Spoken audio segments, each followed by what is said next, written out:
Hey guys, how's it going? Hope everyone is doing well. I'm Jonathan, the Ordinary American, and this is part 1 in a 3-part series about Athlon's Cronus 1 to 6X Gen 2, an excellent upper tier low power variable optic to strongly consider for 3-gun competition, hunting, tactical defensive applications, or just in general for a quality optic to use at the range. The second part in the series will be a review of Athlon's 30mm cantilever scope mount, and the final part in the series will be a full comprehensive review of the scope after testing it out and using it for the past year. Today, however, will be an overview and my considerations behind choosing an LPVO, a low power variable optic, versus a red dot or prism scope, so let's get started. This may be something you're already familiar with. The comparison might be superfluous. You may have already seen countless videos about the topic, but I think it's useful just for the context of the video, just to do a summary and kind of help us do an informed decision in terms of what's best for our system. If cost is not an issue, both are great. Both are good to have. Having time behind both trains you to be able to pick up any kind of gun in any kind of optical system and know how it works and have some kind of familiarity at long distance and short distance. Those are both excellent tools towards developing your skill as a marksman, a competitor, for tactics, self-defense, whatever professional kind of affiliation you have. It's important to know how to use both.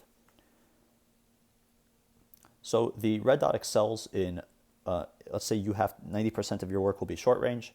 You're kind of going to give up that long range, but you're going to have something that's great for short range. The LPVO is kind of a trade-off where you give up a little bit in short range for longer range capability. So when you are determining what you need, you kind of have to figure out, am I going to spend most of my time from 0 to 200, or am I going to... Before we dive into the characteristics and particular details of the scope, I just want to do a brief comparison between red dots and low power variable optics, and specifically LPVOs, not only because that's the topic of the video, but because they are 1x, just like red dots, and that allows us to kind of compare the two and see what are the benefits and drawbacks for each system, allowing us to make an informed decision before we spend money on either system. Obviously, it's good to have time and training behind both of them. That way, when you pick up a gun, you kind of know your way around it, regardless of whatever system is on, optical system is being used. I think that's a great capability towards enhancing your skills and what you bring to the table as a marksman. The red dot obviously will, just to summarize it, bottom line up front, you're giving up some of the long range ability for increased capability at short range, and vice versa with the LPVO. You're giving up a little bit in short range for increased capability at long range. The scope excels. I look at it as kind of a force multiplier. It allows greater standoff distance from an adversary.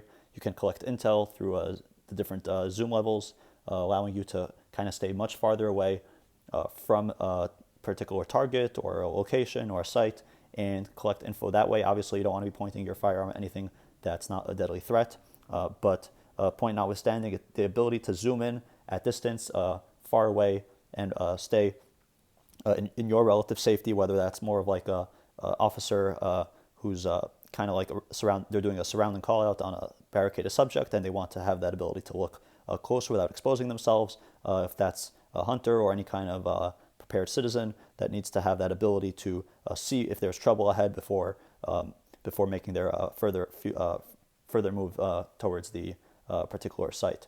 So you also can calculate, depending on your reticle, to calculate distances, sizes of object, ranging. There's a whole other conversation on how to precisely do that, but that gives you a capability that a red dot doesn't have.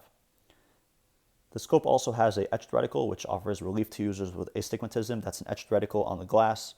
Doesn't have a reticle that's projecting through either through a laser, like a holographic, or through a little emitter, like a red dot. Theoretically, if you can get prescriptions that fix astigmatism, again, something to talk to your doctor about if that's something you suffer with. But if you pick up a LPVO, it may become clear to you if you have astigmatism because of that etched reticle. One of the benefits that a red dot has that LPVO doesn't have is that a red dot can be used as passive night vision when a laser designator is unable to be used in a kind of near peer-to-peer conflict where both sides have the ability to use night vision. Your laser designator is just going to give away your position. So having the ability, especially this hollow sun, does indeed dial down to a night vision setting, and especially the wide window and the bullseye reticle, and EOTechs as well are excellent for night vision work. That allows you to use your gun in the night, something that you can't really do with LPVO. And obviously this is a situation where you're not using a weapon light and you need to use knots. The next benefit for the red dot is that you have increased perceived capability and speed and forgiveness up close, whether you're navigating different kind of unconventional positions up close, doing your low readies, whatever it is, in an urban setting. It just seems and appears easier, and it takes less training to properly acquire the target with a reticle and move on from there. On the other hand, the LPVO has a reticle with holdovers, either a mill reticle or BDC, bullet drop compensator, MOA for precise aiming, and obviously at distance you can do more. You can understand your the flight of the path of your bullet better, understand where you kind of need to hold to make an impact, and that's something that the red dot does not usually have. Again, there are some red dots that have a built-in BDC. I think I've seen some of those around, or again, you can go into prism scope territory as well. But the LPVO allows you to do that 1x and flex into a higher magnification range and deliver accurate fire. For home defense, the red dot obviously excels, like we said before, in terms of unconventional shooting positions. Think of like a VTAC barricade, crouching, sitting, kneeling. The red dot is excellent for that. But it's not necessarily a drawback on the LPVO, because you can do that with scopes as well. It's just training, getting the reps in, and knowing how to keep a consistent cheek weld, how to make sure you have good eye relief on every time you pick up the gun. That way you're not hunting for the reticle and you're not getting a scope shadow. The additional zoom allows for PID at further distances. So this I would think of more as a 0 to 200 yards for positive identification, knowing if it's a target, if it needs deadly force, what's beyond your target, all different, obviously, rules of use of force. The fourth rule of gun safety, very important to follow at all times. The LPVO's benefit is that even at those close distances, it has an adjustable zoom that's very handy for precisely aiming on partially obstructed threats, behind cover and concealment. So kind of like if a suspect's elbow is poking out, or I don't know, you have a competition target that's partially obstructed by a no-shoot target, you can zoom in and be able to adjust your reticle and zoom into the part that you're actually supposed to shoot, as opposed to a red dot where you can either dial down the brightness to make it a little bit more clear, or just put it in the general vicinity, and you may not get that exact precise shot placement on something that's partially obstructed. So in summary, pros and cons to each system. If you can't have both, then I would say it's kind of up to you to evaluate your situation. If you need that ability to look through, if you need that ability to use night vision in conjunction with an optical system, if you want more of a short range capability, if you don't have as much time to do training and reps behind an optic, then probably the red dot's the best way to go. If you like the ability to have an adjustable zoom, if you like the ability to have a greater standoff distance, if you like the ability to engage at longer range while still preserving short range capability, again, may not be as perfect as a red dot, may not be as forgiving as a red dot at 1x, but still there. I think the LPVO is an excellent and very handy tool. Obviously, the form factor is going to be different, the weight, the concealability, if you're transporting it. Those are all things that play a role in which optic to choose, and obviously price as well, but they are both excellent systems to learn and train with. Now, you could ask, why didn't I go with a prism scope like an ACOG or any other offering from Athlon or a different optics brand?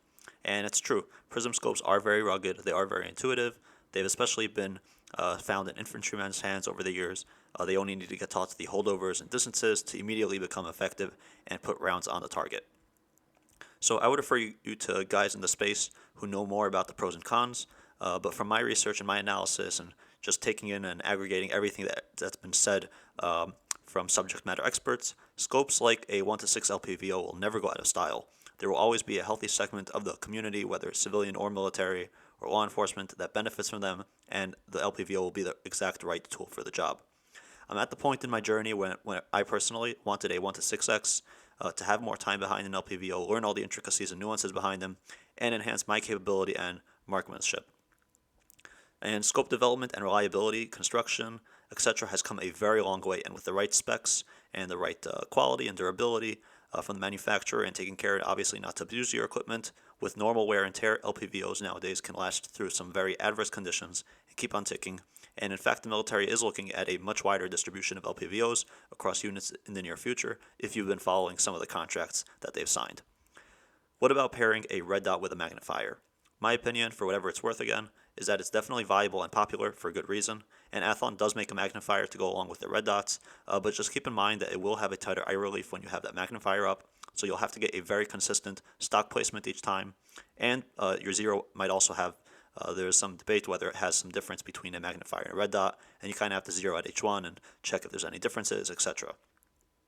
After a year of using an LPVO and using this one, and been personally very happy to have had the time behind it, and of course thankful for the opportunity to test it out, I came away very impressed and happy, and in the next 2 videos we'll do a full rundown and I'll share my full experience using it.